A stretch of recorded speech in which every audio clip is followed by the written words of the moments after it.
Hi. I can hear the demons call when they do what they do, and now I feel like taking off, find a place with a view. The pain is never gonna stop if it's controlling you. Number 5, Grounded 2. Gameplay for Grounded 2 is just a lovely little darling. It is super simple. Make weapons, make resources, find nutrition wherever it may be, get in the world, get deep in some bugs, and just have fun. Yes, you're avoiding spiders. Yes, you're avoiding crickets. Yes, you know what, you're avoiding a lot of stuff. A lot of things do not want you alive in that game, but it's fun. And like a lot of the games from this point on are going to follow on from, as long as I had fun, it's going to end up on this list. Let's break it down. Like I briefly touched on there, gameplay provides the fun. It is a refined version of what Grounded 1 provided. It is simple enough anyone can pick up and play, but it's got enough new features that you can do it again and again. Do you want to go for hard archery? Do you want to be a mage? Still wild to me that, by the way. Do you want to go for a two-handed mace run? There's options, there's choices. Potentially, with it being a work in progress game, I'm not sure how to word it, there may just be new types of classes coming along the way. In 1 year's time, we may even get the Blicky, who knows? Hard to touch on the multiplayer side of things since it is just a continuation of the single player, makes sense to me. While I was playing it, you can see recorded footage throughout my videos, self-promote, it was seamless. I very rarely remember running into an issue with it. Everything felt start, go, enjoy. Off the top of my head, there was only one big flare-up, but a quick reset sorted all that out, so you know, can't complain too much.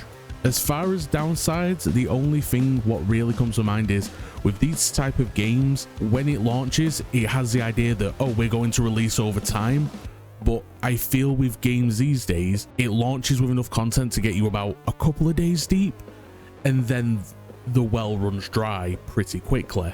Well, that's not to say it's a bad thing, because the hook's there. The hook is completely and utterly in you now. So there is a reason to go back and play this game, absolutely. Just, you've got to wait for it, unfortunately, and in the age of short videos, I'm hungry. Grounded 5 solidly earns the 5th place on this list. Not to say it didn't deserve higher, just the other ones meant a little bit more to me. This game was always going to get top marks from me. Loved Grounded 1. Grounded 2 was an evolution in every way that it needed to be. The spiders were spooky enough, so you got that sort of adrenaline factor for it. Like I keep bringing up, the gameplay was just fun. There was the repetitive loop of make item to go get next item, but that's fine. That's what these games thrive on. Aren't really complaining against that. Solid game. Ever given the opportunity to go play it, please do. Just downright fantastic. Number 4, Pal World. Now, this may feel like cheating to some of you, and I completely understand, but allow me to put 2 points across. 1, opinions are for everyone. You may have a different one, and that's fine. That's how the human race works. 2, shut up. This is my list. Go touch grass. I know I don't, but go do it yourself. Pal World is a very special game to me.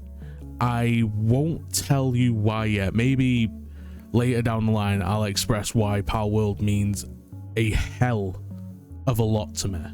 And it sounds dumb saying it about a game, but Pal World means something to me, man. It's special.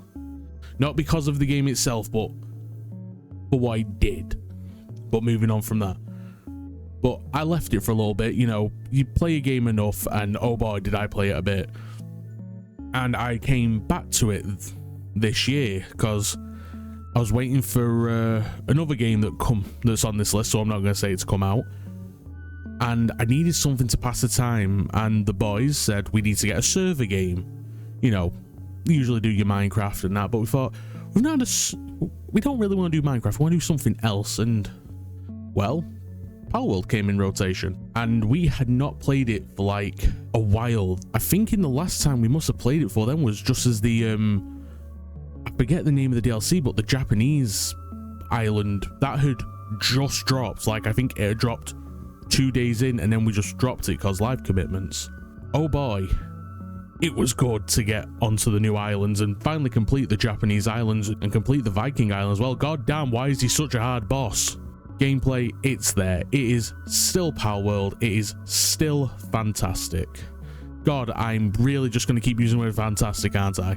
It is so much more improved than the last time we played it. Connection felt stable. I know it was a server bought thing, so it's based off that. I could tell it felt better. The game made sense the first time we played it, but playing it again, it made sense. Like, the way each weapon worked, the way each pal interacted, it felt evolved. It had the love it deserved. I think when we got to server, by the time we not abandoned it, but said that this is it for now, we'll come back at the next update, I think we must have put like a consecutive 2 weeks into it. Like, we were hammering it. And I like to hammer things hard. What does that even mean? Can I point out any downsides of Palworld? Yes, absolutely, I can.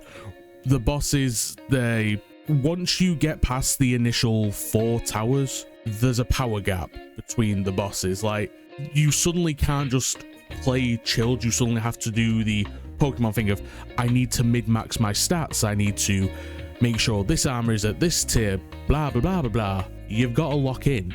It's hard to talk about Palworld because it had such a chokehold for a long time. But this is me trying to express to the people that may not have touched it since its first release. This game deserves to be remembered. It deserves to get those second playthroughs, third playthroughs. Just like Ark, finding the channels that are dedicated to playing these games, because this game does deserve to be in that conversation of, oh, who's ready for the 2-week Minecraft run? Who's ready for the 2-week Ark run? Who's ready for the 2-week Palworld run? Because it's good. It deserves that. It's so well done, and it's not aggressive like Ark. Like, you have to be on there to do all of these things. It's a relaxed version. It's nice. It holds your hand in all the right ways. Plays with your fingers a little bit. I could never throat goat this game enough to the point where you would understand how much I throat goat this game. This was just outstanding to play this year. Fantastic in every... There I am saying it again. This game is on my list for 2025 games a year because it deserves to be there. Please go pick it up again. It is just baller. Yum. Number 3, Battlefield 6. Here's where I tell you something, and it hurts me to tell you. I am unk age. I am a strong 30-year-old. And I come from an age where we got out of school to go play Modern Warfare 2. Why do I bring this up, you're asking? That's a Call of Duty, this is Battlefield. If you hold on, I'll tell you. For a long time, first-person shooters had a grip on our generation. It was, you go school, you go home, you grind on it. God damn, that sounds so wild to say in this modern era. And then you go to bed and you do it again the next day. From that point on, first-person shooters kind of went downhill, in my opinion. I'll say it. There were some stinkers. Don't get me wrong, there were some shining examples of first-person shooters. Escape from Tarkov, others in the Call of Duties. Hell, even 2042 when it got its light back. But Battlefield 6 is phenomenal. That didn't say fantastic. Praise me. For the simple fact, I have many different friends that have played this game, and we all think that we're the dog's bollocks at it. Like, we go into every game thinking, yeah, I am good at this game. Do you have any idea how hard it is to get a bunch of balding 30-year-olds to think that they are good at games these days? If you're 30 and you don't think that you're balding, baby girl, it's coming for us all. That's why I shave off the sides. I'm going to break down Battlefield in a bit of a different way because there's some different aspects to it. So I'm going to talk about the multiplayer, the single player, and RedSec. We'll get the one that's a little controversial to me. We'll talk about RedSec first. I don't like battle royales. I did not play RedSec. Moving on. A thing what I believe most players for Battlefield have slept on, and honestly it hurts, is the story, because let's face it, it's a competitor in terms of story at the moment isn't particularly good. Battlefield 6 feels like a proper war sim, you know. A proper dirty war sim, and it's pretty good. I won't claim to know the exact lore of the Battlefield world that's been set or how anything played into the next thing, but the story of Battlefield 6 is just a really good war story. Taking down evil governments, being betrayed, fighting back, all things that get the blood pumping. Just a nice action game. Some you know what? No, not even decent. Some really, really good voice acting. I believe these people have been hurt. I believe they are angry. I believe in the consequences that happens in some of the missions. Like, I believe a lot of people died. And by Jesus, I was happy to see it. If you own Battlefield 6 and you have yet to play the story, it is not a long story in any way, shape or form. I reckon it's about 6 hours. I reckon you could smash that story out in 6 hours if you were just on it. Take the advice of an old man. Go play the story mode, young'un. And to finish up on Battlefield 6, let's talk about the big one, the multiplayer. Like I brought up before, I feel good at that game, and I know I'm not good at most games. I know I'm dog water now, don't worry, you don't need to tell me. I know. Does it follow the formula of other first-person shooters? Yes, it's hard to break away from the formula.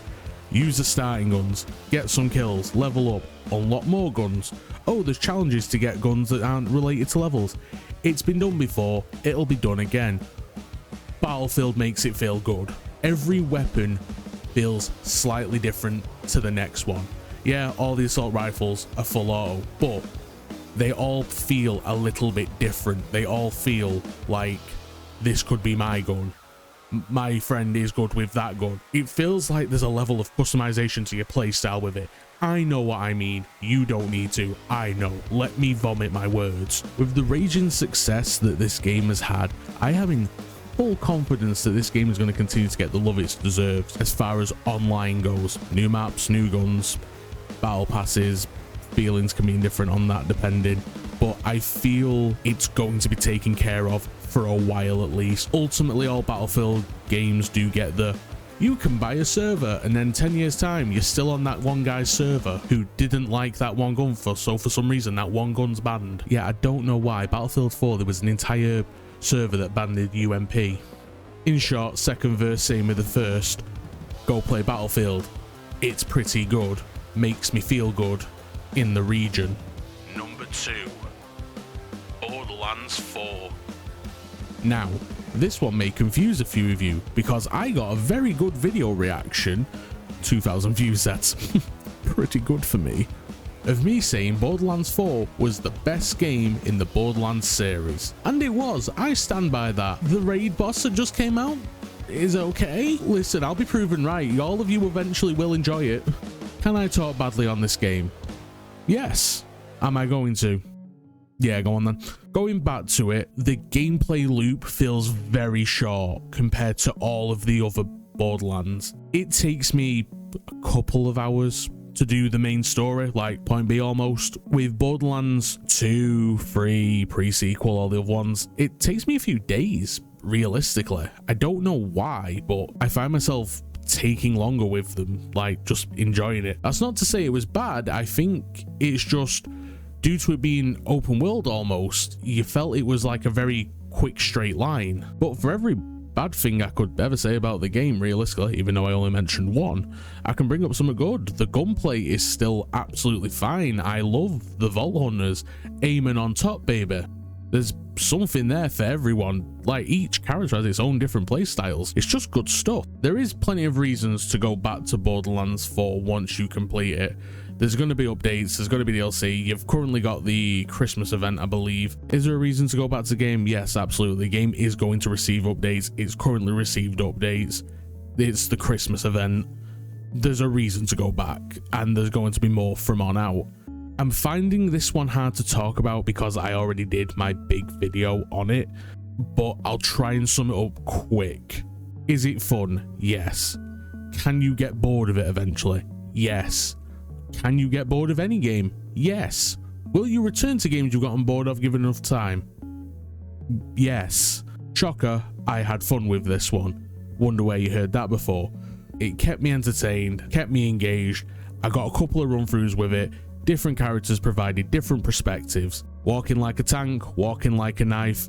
You get what I mean. Go play Borderlands 4. It's just a tickety-boo time. Now for this section, we're gonna quick fire some things, so hold on. We're gonna get speedy. Honorable mentions. Hell Let Loose. What is better than a World War sim? A World War sim where Erica plays when you win as Germany. Ain't no hit markers. When you take down a dude, you just see a lifeless body drop. Nothing better than onset PTSD for a video game. Repo. How can you not love Repo? Prox chat horror games will always be a winner. Also, the idea of like just a giant floating head coming at you, fantastic. With enough silly little things in it, oh god, Repo is a great night. And on that same note, Lethal Company. How can you not like Lethal Company? Prox chat, wait, I've already said all this. You get my point. Prox chat horror games are phenomenal. Outlast Trials. Puzzle games with friends are usually horrific in my opinion, but adding a horrific enemy chasing you somehow makes it fun. Also, set in the Outlast world, which personally I believe might be one of the best horror settings, you can't really lose now, can you? Ready or Not. Ready or Not provides a brain itch. You can try and do tactically with like other first-person shooters, but Ready or Not really provides that breach and clear, hold corner, check. You can't really argue. It does everything it told you it was going to be, and it does it so much better than you expected. On the honorable mentions, if I had to list these, it would be Hell Let Loose, then Ready or Not, then Repo, then Lethal Company, then Outlast Trials. Just all of them good, but every other game on this list did a little bit better than them. But on the other side of the coin, there are those that I really didn't vibe with this year. So let's talk about them real quickly as well. Dishonorable mentions. The Outer Worlds 2. Now I know what you're gonna say, but The Outer Worlds is good. Okay, sure, you can think that. Here's my caveat. I loved The Outer Worlds 1. I thought it was great. But The Outer Worlds 2, I don't know, man. I don't know. I tried. I really tried. I was trying, but I could not vibe with it. Maybe it's just me being a stinky dumbhead, something like that, but it felt like the game didn't want me to do things. It wanted someone else to play the game. It's hard to explain. I know what I mean. Are we there yet? Now, I have a close friend of mine who's probably going to see this section and go, you piece of shit, I bought that for you. What do you mean you didn't like it? Here's my caveat to that, brother. It's a puzzle game with no real consequences. You just sort of had to sit there, and every puzzle eventually did just come down to, I'll get the wench. The wrench?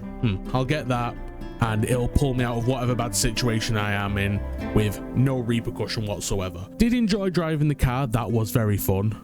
Don't get me wrong, it's not a bad time. It's just I was left disappointed. I left wanting I hadn't achieved, so to speak. Who knows, maybe next year's game list I'll do is gonna be like, oh my god, Harvey there yet got the surprise update and now I'm in love with it and it's remade my erectile dysfunction go away. Who knows? Anywho, let's get to number one. Number 1, Dispatch. You knew it. You saw it coming. We all saw it coming. This game changed lives. It fed families. Everyone in the grandma's talking about it. Let's name some pros about this game. Dispatch. It's Dispatch. You get to play Dispatch. Dispatch exists at the same time you do. Malevola. There was so many positives about this game that I would do my own video just about this game, but I ain't got the energy these days, Chief. I'm an old man. Your boy loved the Telltale Walking Dead. Your boy loved The Wolf Among Us. Your boy even liked the first season of the Borderlands Telltale games. We don't talk about Game of Thrones. Never played the Batman one. This game was different gravy. Every character I was invested in. I can't think of a single character, not counting the background characters, in the game that I didn't have some strong feeling towards, some care for. I can't think of anyone that came on screen and was like, oh, get them off, don't care. Every guy was like, oh, I wonder what they're going to add to the situation, to the dynamic of the room. Everyone had a place. The game had love in it. Love, baby. We're talking love. Can I name any bad sides? Yes, absolutely I can. I'm a pessimist. It's what I do best. And what are those downsides I hear none of you ask? Simple. The hacking. Did not like the hacking. Goddamn. Also, if you watch my videos, the goddamn attack segment from Coop. What do you mean the RNG attacked me back? Sorry, I forget myself. We keep it gangster. I cannot say anything about Dispatch that's not already been said. It's as plain as that. Everyone with eyes, with taste, with decorum of etiquette knows this game is something special. On social media, you got your different communities, cosplay community, heavy metal community, all that. I've seen all the sort of communities that I'm involved in enjoy this game. Hell, I've even seen Warhammer community enjoying Dispatch. And do you know how hard it is to get those motherfuckers to enjoy something? You don't. We're sad. You know that age-old question of, oh, if you could go back and experience something for the first time, either a song or a movie. I usually hate them because, no, I like the feeling of, this is why I enjoy it. I wish I could go back and play Dispatch for the first time again, because every episode, nom nom nom nom nom, yum. It had heartbreak, it had comedy, it had adrenaline, well, as far as adrenaline can be when you're sat in your chair with chips on your chest. You know how I mean, brother. This game is something special, and dear God, whatever God is out there, be it from above, be it from below, be it walking amongst us, I don't know, not a religious dude, please give us a Dispatch Season 2.